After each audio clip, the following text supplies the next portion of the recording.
29-30 अगस्त को भारतीय सेना ने चीन को पूरी तरह से चौंकाते हुए पेंगोंग झील के दक्षिण में कई सामरिक चोटियों पर अपनी तैनाती को मजबूत बनाया और उसके बाद पिछले 20 से 22 दिनों में भारतीय सेना ने अब तक उत्तरी और दक्षिणी पेंगोंग की 6 से ज़्यादा सामरिक चोटियों पर अपनी तैनाती की है। अगर इन चोटियों की बात करें तो इसमें दक्षिणी पेंगोंग में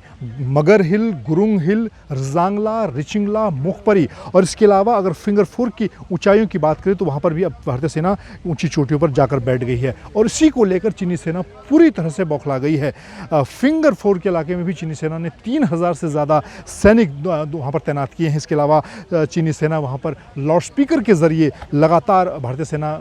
पर वहाँ पर गाने बजा रही है और एक तरह से चीनी सेना पर साफ दबाव देखा जा रहा है। आज तक के पास जो एक्सक्लूसिव जानकारी है उसके मुताबिक इन 20-22 दिनों में भारतीय सेना ने 6 सामरिक चोटियों को अपने एक तरह से कब्जे में लिया है, लेकिन ये सारी चोटियाँ भारतीय LAC के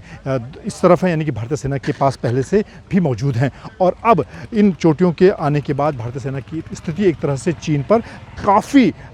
एक तरह से मजबूत हो गई है। ऊंचाइयों पर भारतीय सेना जाकर बैठ गई है और जहां से भारतीय सेना चीन का जो मोल्डो का इलाका है या दूसरे इलाके हैं उनको पूरी तरह से उस पर नज़र रख सकती है और इसीलिए अब लगातार चीनी सेना एक तरह से बौखलाई हुई है और कोशिश ये कर रही है कि अब एक तरह से दोबारा जो कोर कमांडर स्तर की बातचीत हो वो बातचीत शुरू हो और एक बार फिर से